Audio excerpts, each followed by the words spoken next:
예람 워십이라는 그 찬양단체가 있는데 이제 그 팀을 이끌고 있는 전혁 목사님이란 분이요. 그 다음 세대 사역을 얘기하면서 다음 세대의 특징을 이렇게 얘기하더라고요. 3요 세대라는 거, 3요. 요요요를 말한다는 겁니다. 그래서 그 요요요가 뭐냐면 뭘 이렇게 하자고 말을 하면요. 이걸요? 제가요? 왜요? 이렇게 한다는 거예요. 그래서 뭐 얘기만 하면 이걸요? 제가요? 왜요? 그래서 여러분이 주변에 이렇게 뭘 말을 했는데 누가 이렇게 얘기하면 아, MZ세대구나. 젊은 세대구나. 그렇게 아시면 될 것 같습니다. 왜 이런 질문이 나올까? 그분이 그러더라고요. 지금은 나 중시대이기 때문에 그렇다라는 거예요. 나 중시대가 뭐냐면 나 중심 시대라는 거예요. 나에게 모든 것이 맞춰져 있고 내가 주인이고 내가 중심인 시대를 살고 있기 때문에 모든 것에는 나 중심으로 해석하고 대답하고 평가한다는 거예요. 그래서 여러분 자기가 인생의 중심이요. 내 느낌과 내 감정이 제일 중요한 사람의 특징이 있대요. 그 사람의 대화는요. 항상 왜를 자꾸 묻는다는 거예요. 왜 예배를 드려야 하나요? 왜 기도해야 되죠? 왜 전도해야 되죠? 그러나 여러분 하나님이 중심인 사람이 있습니다. 내가 내 인생의 주인이 아니라 하나님이 내 인생의 주인이다고 주님이라고 말하는 사람들이 있습니다. 그 사람들은 왜가 아니라 어떻게를 많이 묻는다고 해요. 어떻게? 내가 어떻게 하면 좋을까요? 제가 무엇을 하기를 원하세요? 왜 그러냐면 여러분 주인이 있다면 당연히 거기는 누가 주인에게 종이 왜 그러겠습니까? 내 인생의 주인이 있다면 주님이 계시다면 그러면 제가 어떻게 하기를 원하세요? 당연히 그렇게 묻지 않겠어요? 주인에게 사명을 받고 그 사명을 감당하는 그 과정 가운데 능력을 경험하고 하나님의 사람으로 성숙해져 가는 것이 주님을 믿는 신자의 삶의 모습이라는 거예요. 우리 분당 하나교회 성도 여러분, 여러분은 왜를 많이 말하세요? 아니면 어떻게를 많이 말하는 분이세요? 예수님이 나의 주님이심을 인정하고 왜가 아니라 어떻게를 항상 물어보시기를 축복합니다. 그러면 주님이 무슨 말씀을 하시든지 그 말씀에 이제 순종이 될 거예요. 그리고 또 순종이 될 뿐만 아니라 순종하려고 할 때 그제서야 그분이 하시는 말씀이 이해가 되기 시작할 겁니다. 여러분 하나님 말씀은 그 말씀에 순종하려고 하는 사람에게 이해가 되고요. 또 순종하려는 사람에게 하나님의 말씀이 부어져요. 여러분 종의 한계는 언제 넘어가느냐? 순종할 때 넘어가는 거예요. 종은 자기가 가지고 있는 능력의 한계가 있습니다. 그런데 언제 그 한계를 뛰어넘냐? 주인의 명령에 순종할 때. 왜요? 그 종의 능력을 뛰어넘는 명령을 하신 분이 그 부분이 감당되어지도록 힘주시고 능력 주실 테니까.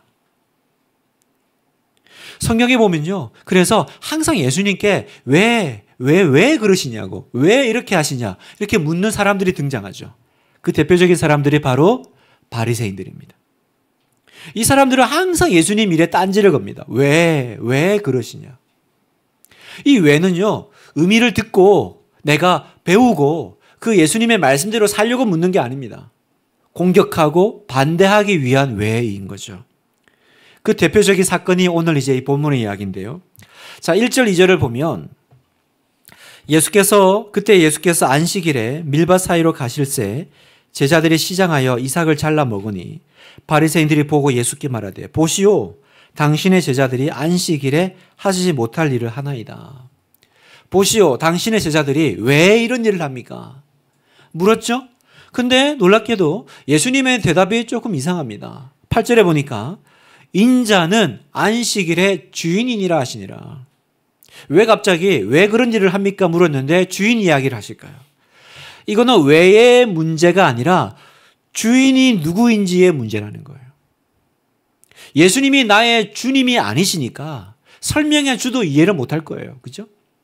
예수님이 나의 인생의 주님이 아니시니까 언제나 사사건건 이해 못할 왜, 못하겠다라는 왜만 나올 수밖에 없다라는 것입니다.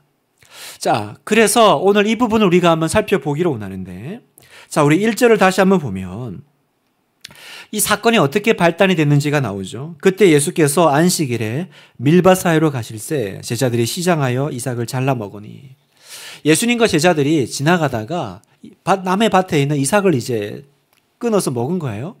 아마 예수님 또 제자들 언제나 사역에 바쁘고 밥 챙겨 먹지도 못하고 머리 둘 곳도 없고 그러셨으니까 아마 되게 시장하시고 굶주렸던 것 같아요.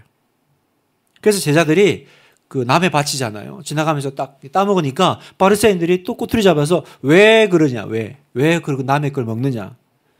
여러분 이것만 보면 여러분 바리새인들 말 맞지 않아요? 아니 남의 밭 지나가다가 남의 물건 손대면 안 되지. 맞아 보여요.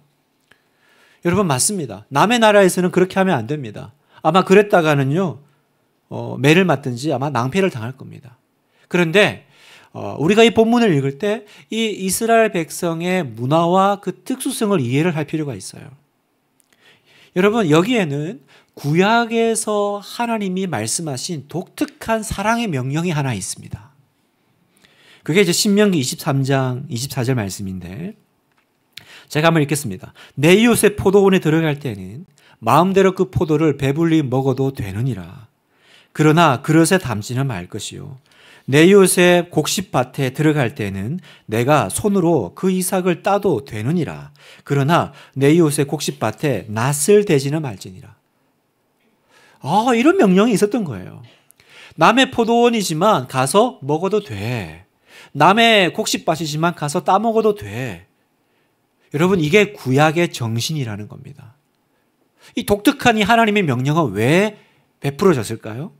바로 가난한 자와 여행자들을 배려하시는 하나님의 사랑의 명령인 거예요. 가난한 사람들이 먹을 것이 없을 때요. 그 포도와 밭에 들어가서 집에만 이렇게 따서 가져가지만 않는다면 거기서 시장길을 면할 수 있도록 또 곡식에 낫을 대는 거. 그 남이 뭡니까? 농사 지은 걸 수확해 가면 안 되잖아요. 그렇게는 안 되지만 네가 배가 고프면 그 자리에서 네가 시장길을 면할 수 있도록 하라는 거예요. 여러분 얼마나 참 아름다운 하나님의 사랑의 명령이자 마음입니까? 하나님은 언제나 정의와 공의를 말씀하세요. 수고한 대로 그 대가를 먹게 하세요. 그 사회는 정의롭게 돌아가는 사회여야 합니다. 그래서 구약에는 그 죄에 대해서 엄격하게 공정하게 대하라고 얘기하세요. 남의 것에 손대지 말라고 하세요. 도둑질하면 갚으라고 하세요. 그런데 또 동시에 뭐가 있어요? 가난하고 버림받은 사람들이 숨쉬고 좀 살 수 있는 사회를 만들라라고도 하신다는 거예요. 이 두 가지가 구약의 정신이요 하나님이 말씀하신 사회의 모습이라는 겁니다. 그러니까 여러분 지금 이 배고픈 제자들이 지나가면서 그 밭에 그 곡식을 따먹은 건요 도둑질도 아니고 구걸도 아니에요.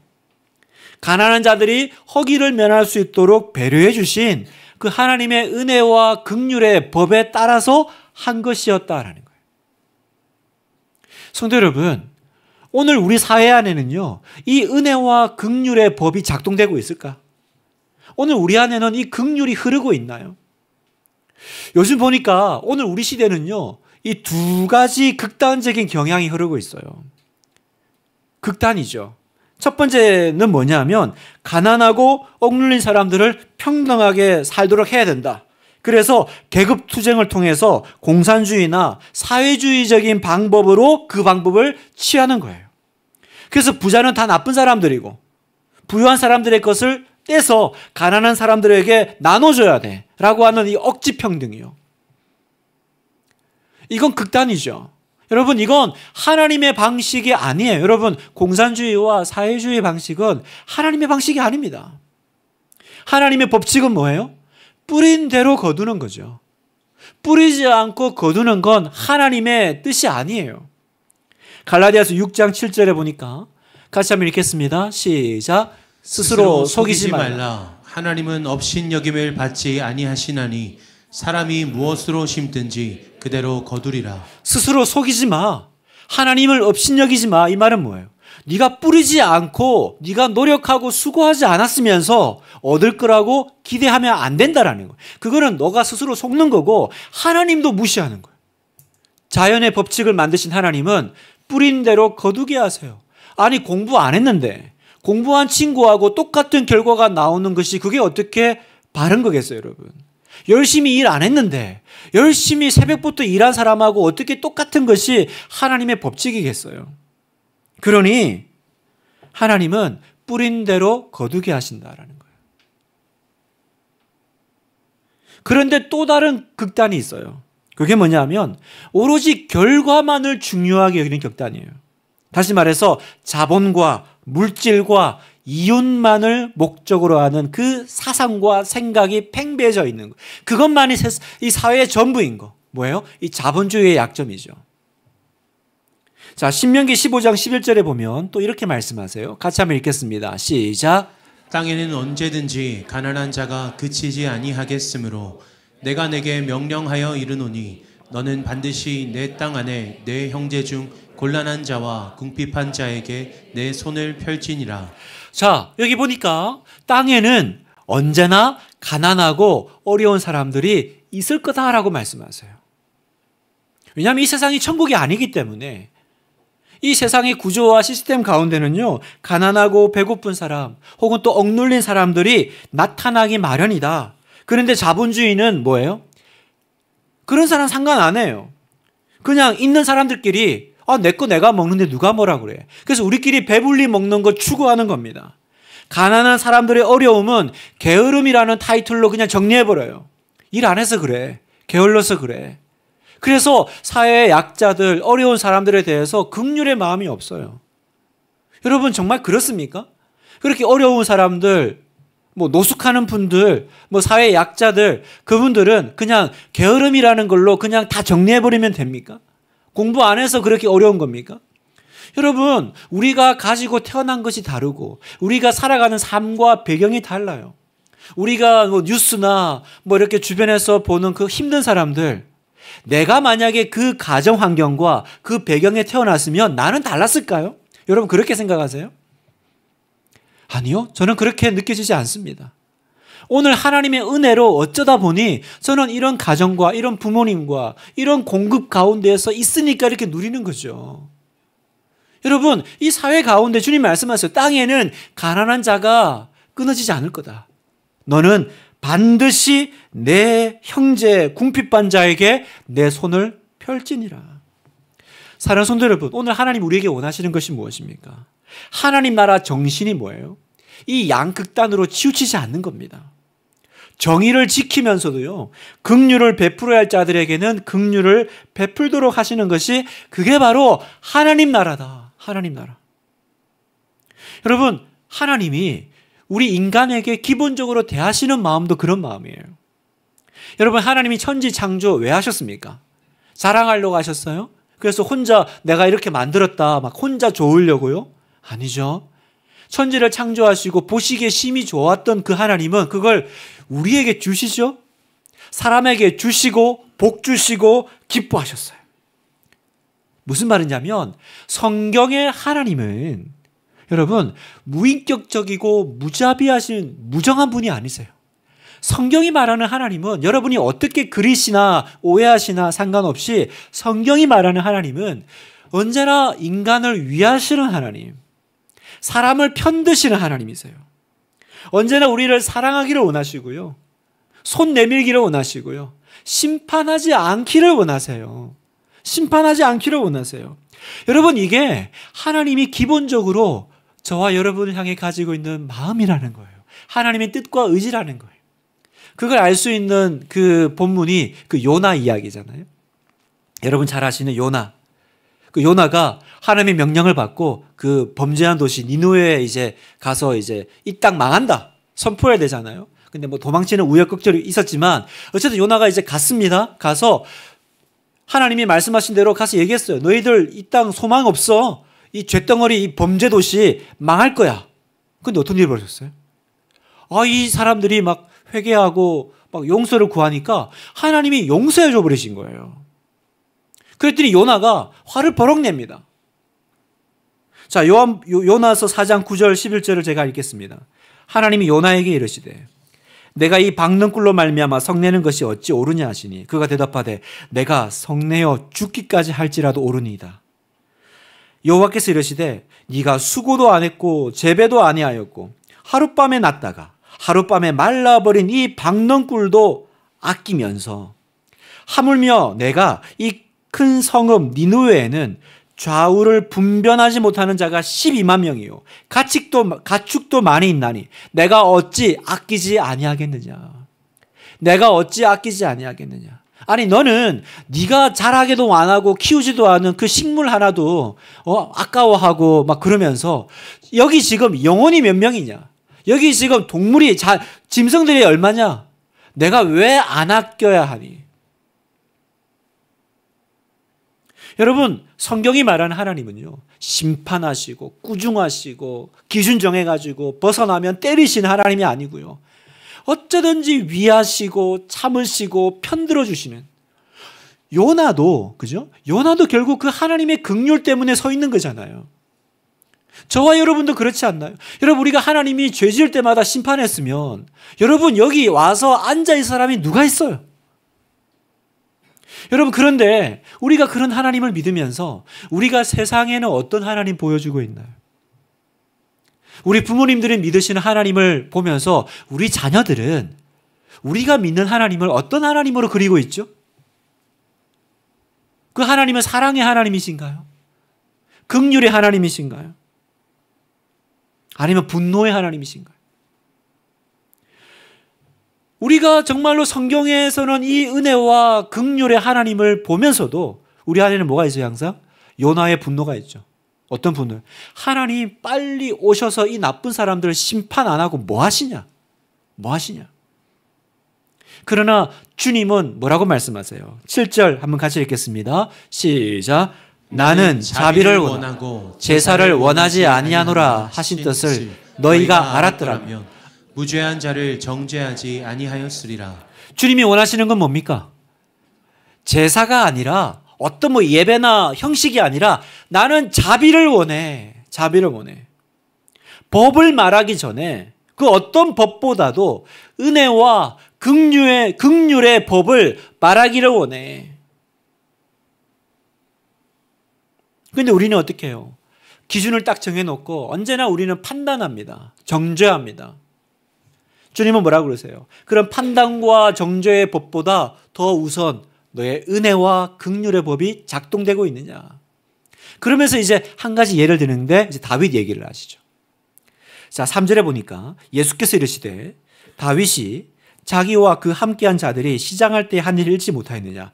그가 하나님의 전에 들어가서 제사장 외에는 자기나 그 함께한 자들이 먹어서는 안 되는 진설병을 먹지 아니하였느냐.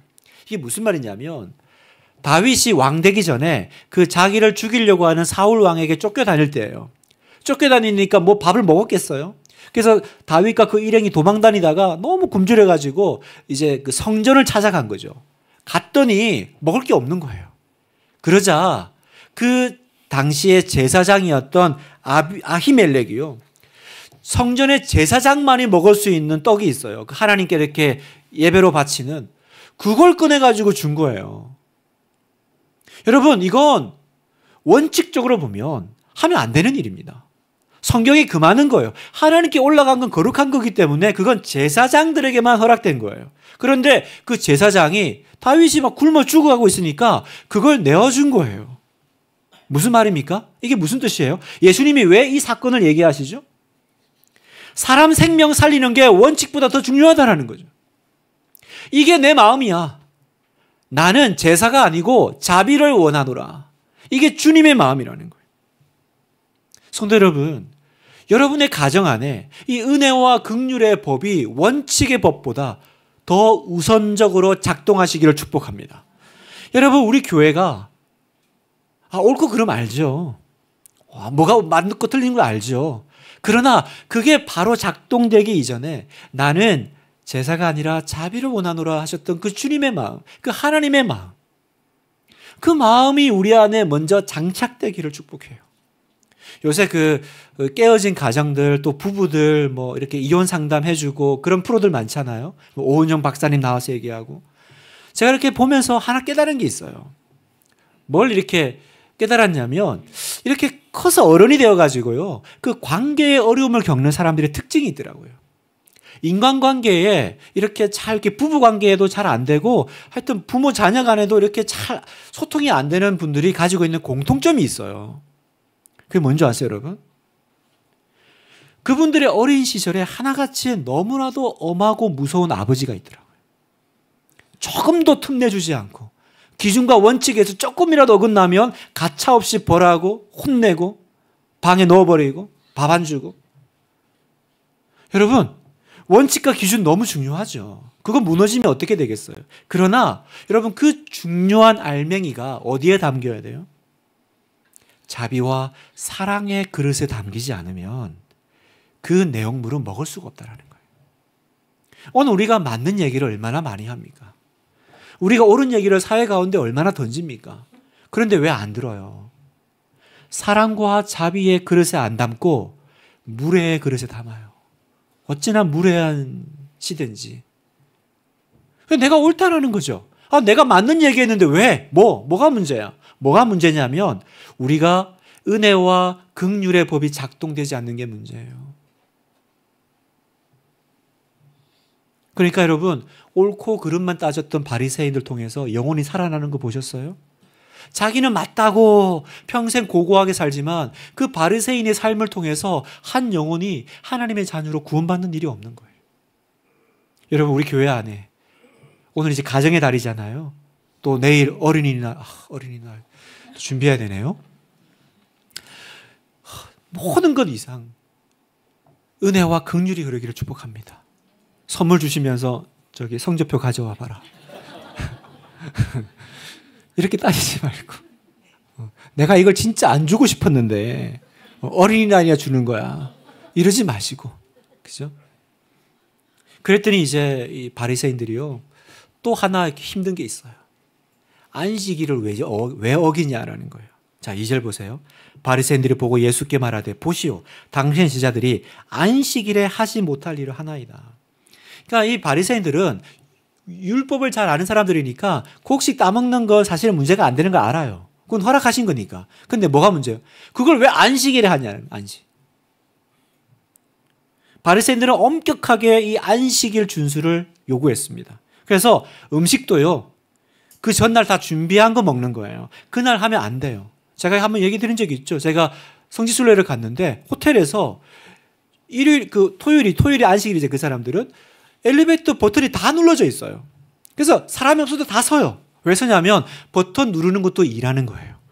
그래서 그 일도 안 하려고 토요일이 되면 버튼이 다 눌러져 있는 거예요. 그런 사람들이니까 그 안식일 날 이렇게 뭐 음식을 먹는다? 남의 걸 따온다? 이건 있을 수 없는 일인 거죠. 여러분, 생각해 보세요. 가난하고 배고픈 사람들이 평소에도 남의 밭에 가서 밀 잘라 먹어야 되는 사람인데 안식일이라고 자기 음식을 준비해 놓고 있겠어요? 근데 바리새인들 입장은 뭐냐면 굶더라도 안식일은 지켜. 굶어도 안식일은 지켜. 이 안식일이 어디서 나왔냐? 출애굽기에 보면 출애굽기 20장에 십계명에 이렇게 있죠. 안식일을 기억하여 거룩하게 지키라. 엿새 동안은 힘써 내 모든 일을 행할 것이나 일곱째 날은 내 하나님 여호와의 안식일인즉 너나 내 아들이나 내 딸이나 내 남종이나 내 여종이나 내 가축이나 내 문 안에 머무는 객이라도 아무 일도 하지 말라. 하나님 명령이 있었죠. 십계명에 안식일을 기억하여 거룩히 지키라. 그러면서 뭐라 그래요? 아무 일도 하지 말라. 여러분, 이 말씀만 보면 바리새인들의 말이 또 타당하죠? 맞아요. 그러면 여기서 우리는 하나 물어봐야 돼요. 하나님은 안식일을 왜 제정하셨냐라는 거예요. 왜 6일 일하시고 7일째 하나님은 쉬셨을까? 어쨌든 안식일은 하나님이 그렇게 하셨기 때문에 거기서 나온 거거든요. 자, 11절 보면 이는 엿새 동안에 같이 한번 읽겠습니다. 시작. 이는 엿새 동안에 나 여호와가 하늘과 땅과 바다와 그 가운데 모든 것을 만들고 일곱째 날에 쉬었음이라. 그러므로 나 여호와가 안식일을 복되게 하여 그날을 거룩하게 하였느니라. 안식일이 왜 만들어졌냐면 하나님이 뭐라 그러세요? 엿새 동안에 천지 창조를 하시고 일곱째 날에 쉬었으니까 너희도 쉬어라는 거예요. 자, 여기서 질문. 하나님은 왜 쉬셨어요? 왜 쉬셨어요? 6일 동안 일하시고 너무 피곤해. 아, 쩐다. 이러면서 막. 그래서 7째 날은 쉬어야 돼. 내가 쉬니까 너희도 쉬어라. 여러분, 하나님도 피곤하실까요? 하나님이 피곤하실 일은 없잖아요. 그런데 피곤치도 않는 하나님이 7일 다 일하시면 되지. 왜 6일 일하고 7일째는 쉬셨을까? 여러분, 여기에는요, 하나님이 안식일을 쉬라고 할 때는 단지 아무 일도 하지 말라는 것 이상의 더 특별한 어떤 목적이 있다는 걸 아셔야 돼요. 자, 지금 이 이스라엘 백성들이 어떤 사람들입니까? 조금 전까지 이집트에서 노예로 살던 사람들이에요.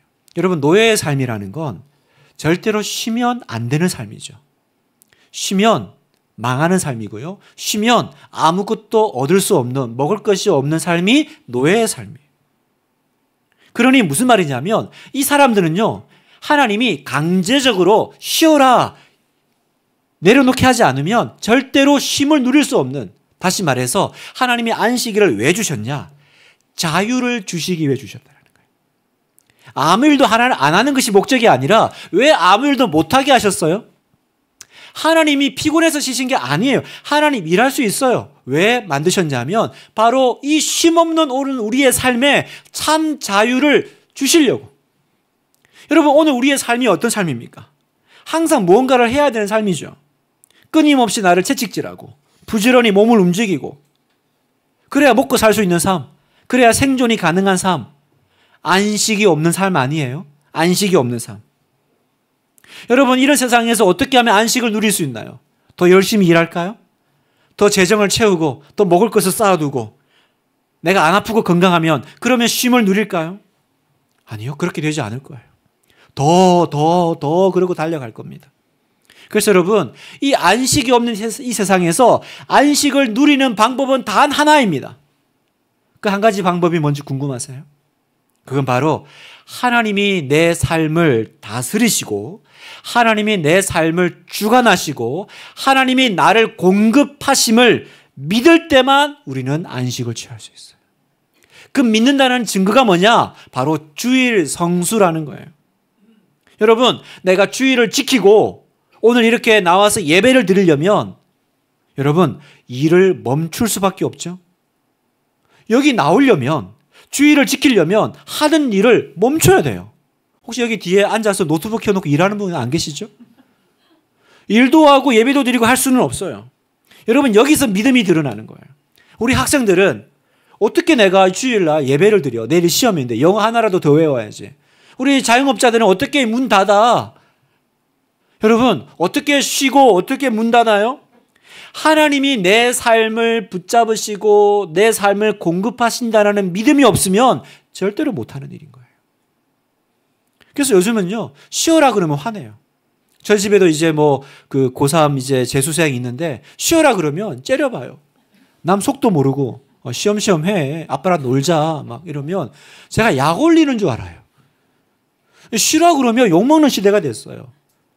여러분, 속도와 시간이 생명인 시대에서 쉬는 건 범죄죠. 쉬는 건 범죄예요. 그러니 안식이 없어요. 한국에 그 대표적인 그 강사, 유명한 강사 있죠. 김미경 씨라고 계세요. 그 자기 개발하시는. 이분이 얼마 전에 2년 전에 예수님을 영접했대요. 이분이 어릴 때 교회를 다녔지만 안 믿었대요. 내 힘으로 열심히 살아야지. 어느 세월에 하나님 믿고 사냐. 내가 열심히만 하면 다 될 거야.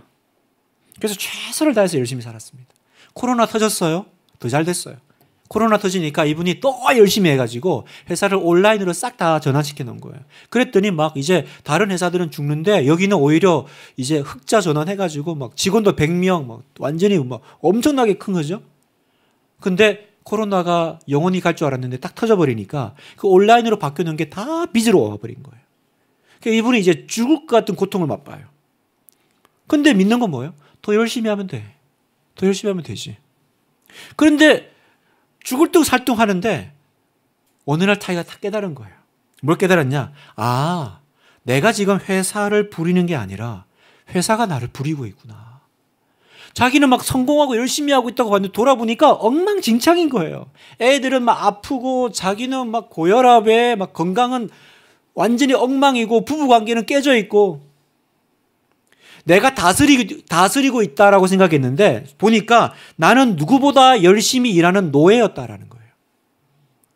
끝까지 가봤어요. 가봤지만 그 끝에 아무것도 없다는 걸 깨달았어요. 그때 이 사람에게 죽을 것 같은 공포가 찾아와요. 그래서 엉엉 울면서 자기 믿는 언니한테 전화해가지고 언니 나 좀 도와줘. 그제서야 이제 하나님 만나러 오는 거예요. 여러분 추락을 해야 하나님 만나러 와요. 첫 기도가 뭔지 아세요? 언니가 와서 기도하자 그러는데 첫 기도가 뭐냐면 하나님 살려주세요. 하나님 살려주세요. 밖에서 보면 너무 잘 나가는 CEO요. 온 기업에서 부르는 강사인데 하나님 살려주세요. 하나님 딸 돌아왔어요. 하나님 자녀 돌아왔어요. 나는 하나님의 자녀입니다. 여러분 그때 이분이 우리가 지난주에 봤던 그 모세의 영적인 도약이 일어나는 시기였다. 자각이 일어난 거예요. 내가 하나님의 딸이구나 라는 그걸 나의 정체성을 깨닫는 순간 이 노예 생활이 끝난 거예요. 아 이제는 내가 사는 것이 아니고 내 안에 나의 왕 중의 왕 예수님이 사시고 나는 이제 내 안에 주님께서 사시니까 하나님을 나타내는 삶이 내 인생이구나. 내가 사업을 하지만 이 사업은 혼자 하는 사업이 아니라 하나님과 공동 창업해서 가는 일이구나. 자유죠? 여러분 자유죠? 자유가 온 거예요. 이분이 그 2년 전에 예수 믿고 나서 강의나 모든 게 다 뒤집어졌어요. 그 강의를 보면요. 이분이 막 사과를 해요. 모르는 사람들은 인간적이야. 이렇게 강사가 자기가 잘못 말했다고 사과를 하네. 근데 우리는 알아요. 이분이 영접했다라는 거. 그제서야 노예 생활이 끝나는 거예요. 여러분 하나님의 자녀가 누리는 축복이 뭔지 아세요? 하나님 저는 이제 주님 안에서 안식하겠습니다. 그 믿음의 증거가 뭡니까? 안식일이에요. 주일 성수예요. 여러분 주일 성수가 뭡니까? 주일날 아무 일도 안 하고 주일날 교회 나오고 이 문제가 아니라 주일 성수는 내가 마귀에게 세상에 선포하는 거예요. 나는 더 이상 세상의 노예가 아니야. 나는 하나님의 백성, 나는 하나님의 자녀야 라고 선포하는 것이 바로 우리의 주일 성수예요. 여러분 우리가 헌금을 왜 합니까? 나는 더 이상 너의 노예가 아니야. 너는 나를 공급하는 존재가 아니야. 하나님이 나를 공급하셔. 이걸 믿는 선포가 헌금이에요. 여러분 이 주일 안에는 이 놀라운 정체성이 들어가 있는 거예요. 말씀을 마무리하면서요. 여러분 예수님은 지금 자신을 내가 안식일의 주인이다라고 말씀하세요. 8절에 보니까 인자는 안식일의 주인이니라. 여러분 왜 예수님은 안식일에 안 쉬고 밀밭 사이를 지나가시면서 제자들 배고프도록 막 일하세요? 안식일에 일하면 안 되잖아요. 왜냐하면 그 성전에도 올 수 없는 사람들을 찾아가시는 거예요. 찾아가셔서 죄를 사하시고 하나님 나라를 선포하시고 자유를 오지도 못하는 사람들을 만나러 가시는. 여러분 이게 진정한 안식일의 목적이죠. 아무 일도 안 하는 거. 그게 아니라 참 자유. 또 8절에 보면 6절에 보면 나는 성전보다 큰 사람이야. 6절 내가 너에게 이르노니 성전보다 더 큰 이가 여기 있느니라. 여러분 성전의 역할이 뭡니까? 여러분 옛날에 성전에서 뭐 했어요? 예배드리고 죄 용서받고 거기서 하나님이 자기 백성 만나셨잖아요. 예수님은 그 일을 하셨다는 거예요. 그런데 고린도전서 3장에 넘어오면 놀라운 선포를 하세요. 3장 16절 같이 한번 읽겠습니다. 시작. 너희는 너희가 하나님의 성전인 것과 하나님의 성령이 너희 안에 계시는 것을 알지 못하느냐. 아멘. 아멘. 이제는 뭐라 그러세요? 너희가 하나님의 성전이다. 여러분 이 건물이 성전이 아니에요. 이 예배당이 교회가 아니에요. 우리 뭐라고 인사했어요? 우리가 교회입니다. 여러분이 성전입니다. 예수 그리스도를 믿고 예수님 안에서 그 참된 안식과 자유를 얻은 우리 성도님 여러분, 여러분이 하나님의 성전인 것을 알지 못하십니까? 여러분 우리가 성전이라면 이제 어떻게 살아야 돼요? 예수님처럼 안식일에도 바빠요. 자유가 나로 인해서 묶인 것이 풀어나고 은혜와 긍휼의 법이 흘러가게 하는 거. 여러분 우리가 이제 더 이상 나는 너의 노예가 아니야. 나는 쉼없이 달려가는 존재가 아니야. 우리가 그렇게 누리고 맛봤다면 하나님 그거 우리끼리 누리면 되나요? 지난주에 청년주의를 하면서 그 격려 카드를 받았습니다. 오늘 오후에 이제 우리 청년들에게 나눠줄 거예요. 제 마음에는 조금 더 들어왔으면 좋았겠지만은 여러분이 워낙 겸손하셔서 이렇게 그래도 뭐 감사해요. 다음에는 좀 더 많이 써주세요, 여러분. 제가 이제 우리 청년부 교육자한테 좀 달라. 그랬더니 이제 제가 보고 너무 은혜를 많이 받았어요. 정말 그 한자 한자 정말 그 누군지 모를 청년에게 주는 편지. 제가 그 중에 하나를 한번 읽어드릴게요. 다시 오지 않을 귀한 청년의 시기를 통과하는 당신을 축복합니다. 성인이 되었다고는 하지만 아직도 많은 게 혼란스럽기도 하고 내 뜻대로 되지 않는 것에 많이 힘들기도 할 거예요.